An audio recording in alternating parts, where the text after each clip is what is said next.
So hopefully you've feeling refreshed a little, so we'll get back into it. When studying ecosystems, it's really important to consider that they consist of many habitats within them, which can range from small microhabitats to large ecoregions. So to name and classify ecosystems, we need a set metric of doing so. It's not as easy as looking at an ecosystem and classifying it based on observation. We need to have a couple of metrics in place to make sure we keep things consistent. So in order to use those methods, we turn to a couple of different methods of measuring. The first one that you'll very often see, and I was discussing earlier, is quadrants. Quadrants basically just involve the use of squares to help organize and study biodiversity within a specific area. So by dividing an area into smaller sections, researchers can better understand the distribution of organisms. Obviously, this gives us a very clear idea of how they're distributed compared to just counting them.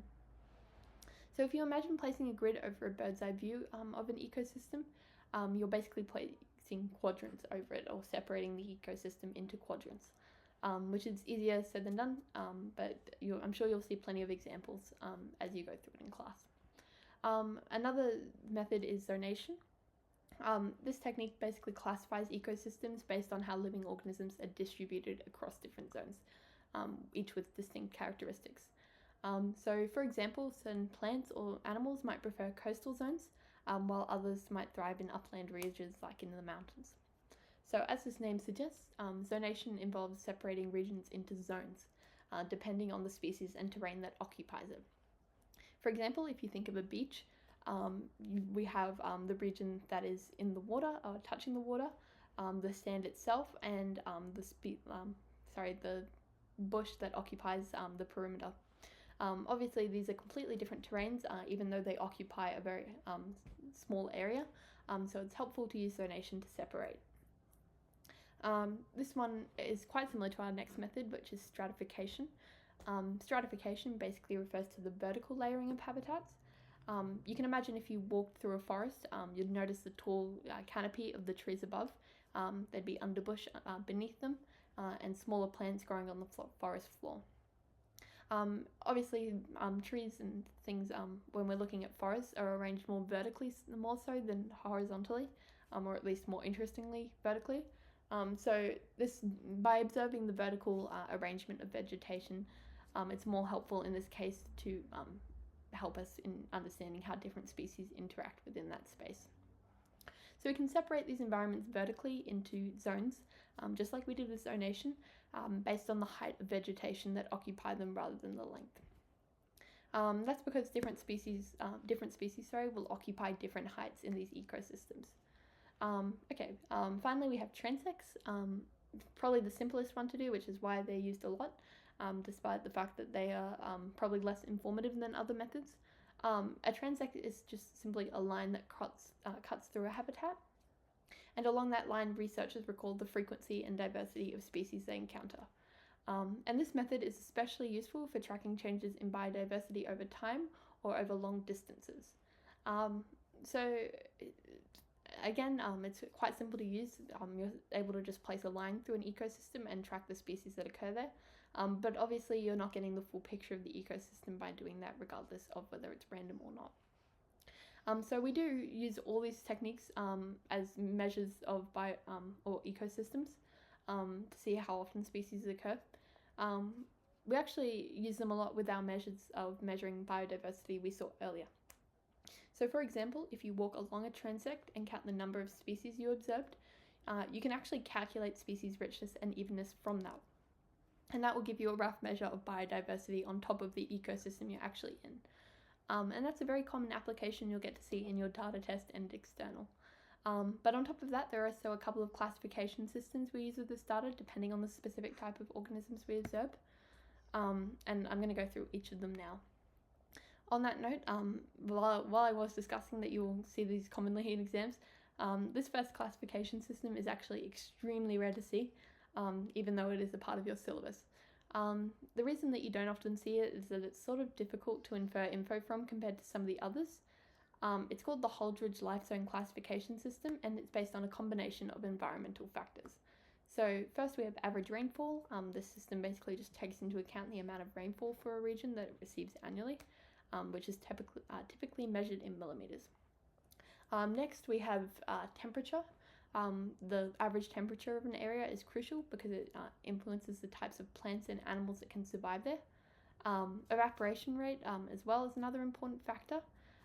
This measures how quickly water evaporates from the environment and affects moisture levels in the soil. Latitude also plays a big role in the whole system. Depending on how far north an area is, it will experience different temperatures and ecosystem types. And then finally, one that you'll also very commonly see, humidity. This basically just refers to the moisture content in the air, and it can have a really significant impact on the types of vegetation and biodiversity that you develop in a region. So for example, a rainforest is notoriously extremely humid, and will even be extremely different from forests that you would see in such as the Australian outback, with the forests that we have that are typically pretty dry. This system basically combines all these factors into a diagram that you can draw across to classify the type of ecosystem you're discussing, based on these environmental factors. So on the side you can see that we have our longitudinal regions, altitudinal regions, and our humidity. Basically you figure out what classification you're looking at, or what your humidity is, what your climate is, your altitude, and so forth, and you can draw across to figure out what ecosystem you're actually looking at. So again, this is very uncommon to see in exams, but you do need to know it. There is a chance a multiple choice could even pop up asking you what it's called. So even just knowing the names is very good. This is the second system I want to discuss, SPECS classification system. It's a method used to classify vegetation based on specific criteria. You'll notice a theme in a lot of these classification systems. They often involve using a table and then based on factors that you can physically observe, classifying through metrics. So basically in this case, we're focusing on identifying this tallest stratum layer of vegetation within an area, so the highest height or altitude that we can observe foliage or vegetation. And also noting the height and type of vegetation present. And then on top of that, estimating the foliage cover. So there's a lot that goes into this, but that makes it so perfect when you're using it to work with woodland areas. So this system is actually, like I mentioned, particularly useful in ecological studies because how much depth it involves. There's obviously a lot of things that go into classifying using this method. So it provides a really detailed way to describe and categorize different types of vegetation. If you do look at it, you'll probably notice that this wouldn't really work for things like a coral reef or a desert. So it's really only used for woodland environments, or at least to compare to a woodland environment. You use it by getting a table like this and working across based on the dominant plants, heights of those plants, and the foliage cover, which you would get from a bird's eye view. Hopefully you can see how some of the methods we discussed earlier, like quadrants and stratification, might be useful here. They allow us to find the height and foliage cover to use tables like these. I will mention we're actually using percentage cover in this case in the foliage cover.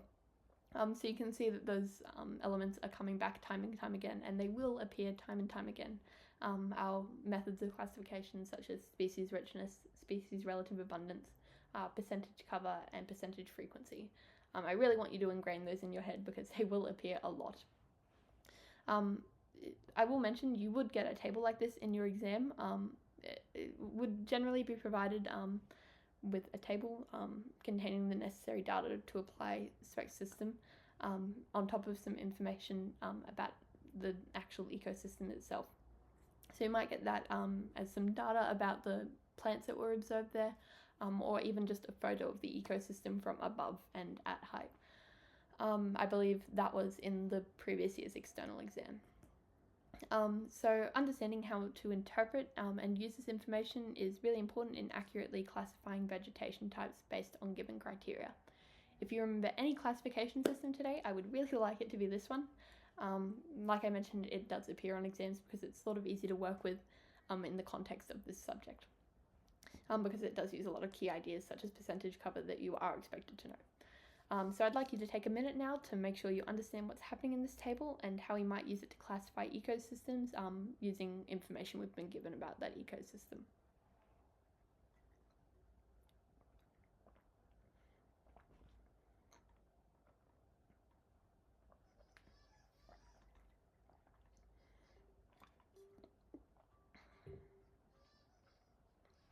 Alright, so hopefully you're familiar with that now. Again, I'll mention this technique is a lot less likely to show up than the one we see in the slide, specs. But it is still, again, important that you know it because it's a part of the syllabus. The European Nature Information System, which is usually just abbreviated as EUNIS, is really just a classification system that categorizes ecosystems based on their ecological features.